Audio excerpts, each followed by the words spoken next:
સૃષ્ટિની રાજકીય ગરમીમાં હવે આ વખતે એક નવો જ ઉત્સાહ જોવા મળી રહ્યો છે। ગુજરાત પ્રદેશ કોંગ્રેસ સમિતિના અધ્યક્ષ અમિત ચાવડા આવતીકાલે 12 તારીખે સુરતના ડિમોલિશનગ્રસ્ત નાસિરનગરની મુલાકાત લેવાના છે। સૂત્રોના જણાવ્યા અનુસાર અમિત ચાવડા સાંજના સમયે ડિમોલિશન વિસ્તાર નાસિરનગર પહોંચીને સ્થાનિક લોકોની મુલાકાત લેશે અને વિવિધ સામાજિક તેમજ રાહત કાર્યોની સમીક્ષા કરશે। આ પ્રવાસ દરમિયાન તેઓ કોંગ્રેસના સ્થાનિક નેતાઓ અને કાર્યકરો સાથે બેઠક યોજશે।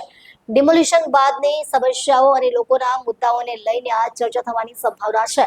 ખાસ કરીને નાસિરનગર અને તેના પરિસરમાં વસતા મધ્યમવર્ગીય અને નીચલા મધ્યમવર્ગીય પરિવારોની મુશ્કેલીઓ સાંભળવા તેઓ ઉત્સુક છે, તેમ કોંગ્રેસ સૂત્રોનું કહેવું છે।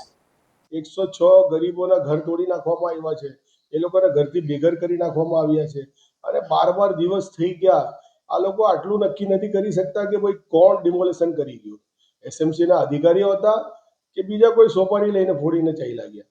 અને દરેક જગ્યા ચોખ્ખા પુરાવામાં એસએમસીના અધિકારીઓ દેખાય છે, પોલીસ અધિકારીઓ દેખાય છે, એસઓજીના માણસો દેખાય છે, તેમ છતાં જવાબ આપવામાં આ લોકો ગતકડા કરે છે। વારંવાર ગઈકાલે તમે પહોંચ્યા હતા, 2.5 કલાક સુધી બેઠા, પણ અમારી રજૂઆત સાંભળવા કોઈ તૈયાર નહીં હતું।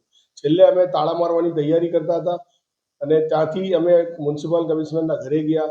ત્યાં બી શાંતિપૂર્વક ગાંધી ચિંધ્યા માર્ગે ગુલાબ આપીને કમળછાપ લોકોને અમે રજૂઆત કરવાનો પ્રયત્ન કર્યો, કેમ કે માણસ છેલ્લે ગમે ત્યાં જાય, છેલ્લે ઘરે તો આવે। એટલે ધરતીનો છેડો ઘર, એટલે ઘરમાં તો મ્યુનિસિપલ કમિશનર આવવાના, એટલે ત્યાં અમે વાટ જોઈને શાંતિપૂર્વક બેઠા હતા, કોઈ સૂત્રોચ્ચાર નહીં કરતા હતા।